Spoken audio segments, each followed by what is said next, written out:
नमस्कार, मैं अश्विनी गौतम कॉन्सेप्ट पर आपका स्वागत करता हूं। और आज मैं आपके लिए लेकर आया हूं एक बहुत ही इम्पोर्टेंट टॉपिक।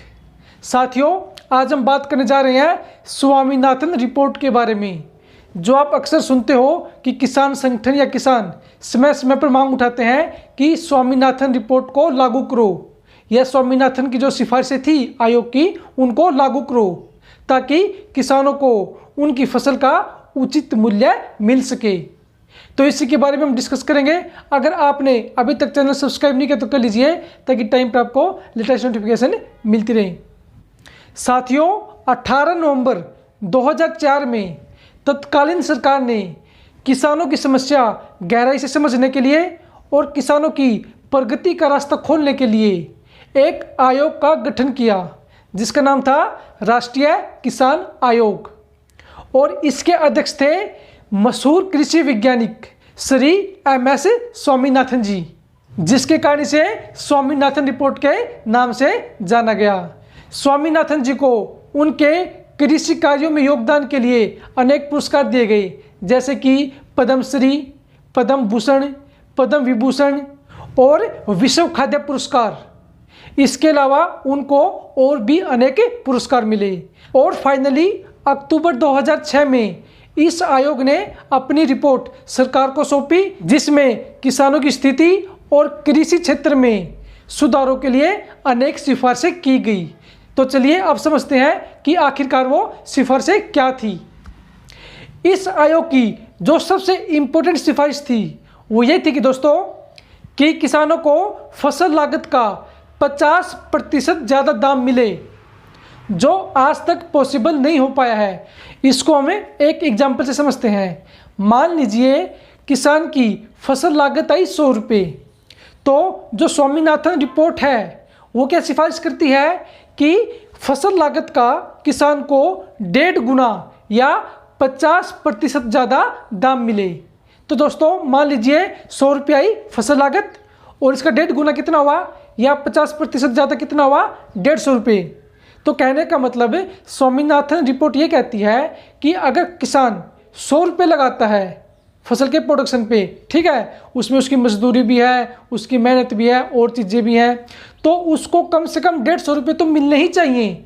50% उसको ज़्यादा मिलना ही चाहिए। और जब तक ऐसा नहीं होगा तब तक किसानों की जो दशा है वो नहीं सुधर सकती।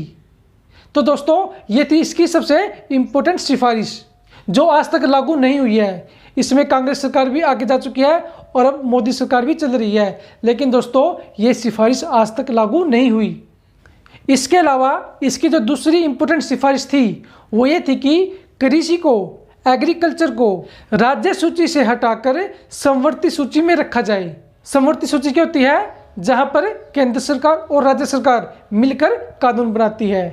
तो इसकी दूसरी इम्पोर्टेंट सिफारिश ये थी, ताकि जब केंद्र सरकार और राज्य सरकार मिलकर कार्य करेंगी तो किसानों के लिए ज़्यादा अच्छा कार्य कर पाएगी और किसानों की ज़्यादा से ज़्यादा सहायता कर पाएगी। तो दोस्तों, ये थी स्वामीनाथन रिपोर्ट की दूसरी महत्वपूर्ण सिफारिश।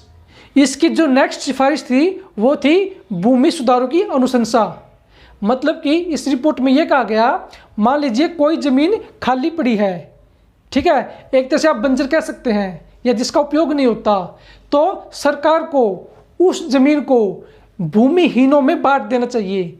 मतलब कि जिनके पास कोई भी जमीन नहीं है, भूमि नहीं है, उनके बीच में ऐसी भूमि को बांट देना चाहिए। ये भी दोस्तों इसकी महत्वपूर्ण सिफारिश थी। इसके अलावा आदिवासी क्षेत्रों में आदिवासियों को पशु चराई का भी हक होना चाहिए, जो अंग्रेजों के समय में एक तरह से छीन लिया गया था। यह भी साथियों इस रिपोर्ट में कहा गया है। इसके अलावा स्वामीनाथन रिपोर्ट छोटे किसानों के लिए कर्ज की व्यवस्था करने के लिए भी सरकारों को बोलती है, ताकि किसानों को सहायता मिले और किसानों को किसी भी प्रकार की कोई दिक्कत ना हो। इसके अलावा किसानों के लिए जोखिम फंड बनाने के लिए भी एक महत्वपूर्ण सिफारिश की गई थी। मान लीजिए अचानक कोई आपदा आ पड़ती है, सूखा पड़ जाए या फिर ओले पड़ जाएं, तो किसानों के पास तो इस दिशा में कुछ नहीं बचेगा। किसान कहाँ जाएगा? ठीक है, उसके लिए तो मरने वाली नौबत हो जाएगी। तो दोस्तों, जो ये रिपोर्ट है ये बोलती है कि एक ऐसे ही जोखिम फंड का निर्माण किया जाए, जो समय पर किसानों की सहायता कर सके। इसके अतिरिक्त गांव में किसानों की सहायता के लिए विलेज नॉलेज सेंटर बनाने की बात भी इस सिफारिश में कही गई है।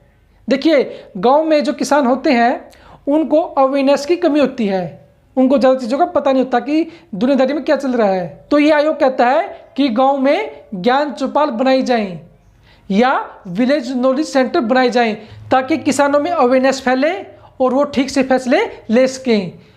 तो इस प्रकार ये भी एक महत्वपूर्ण अनुशंसा थी इस आयोग की। तो इस प्रकार दोस्तों ये थी कुछ महत्वपूर्ण सिफारिशें जो स्वामीनाथन आयोग ने सरकार को की थी। लेकिन दुर्भाग्य है कि आज तक ये रिपोर्ट लागू नहीं हो पाई, जबकि सरकारों ने कुछ कोशिश की है कुछ हद तक, जैसे कि MSP मिनिमम सपोर्ट प्राइस, ठीक है, ये इसलिए रखा गया था, मान लीजिए प्रोडक्शन बढ़ जाता है किसी भी फसल का, ठीक है, और एक जो फसलों के दाम है वो सस्ते हो जाते हैं।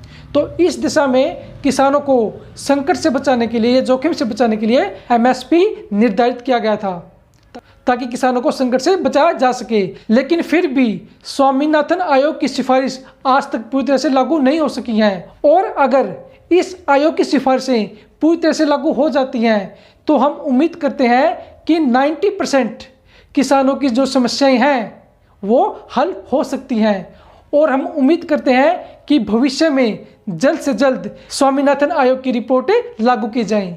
तो साथियों, ये थी स्वामीनाथन आयोग की सिफारिशें। मुझे उम्मीद है आपको समझ में आ चुका होगा कि स्वामीनाथन आयोग की सिफारिशें क्या थी। अगर फिर भी आपकी कोई क्वेरी है तो आप कमेंट बॉक्स में जाकर पूछ सकते हैं। आज के लिए इतना ही। Thank you. Have a nice day.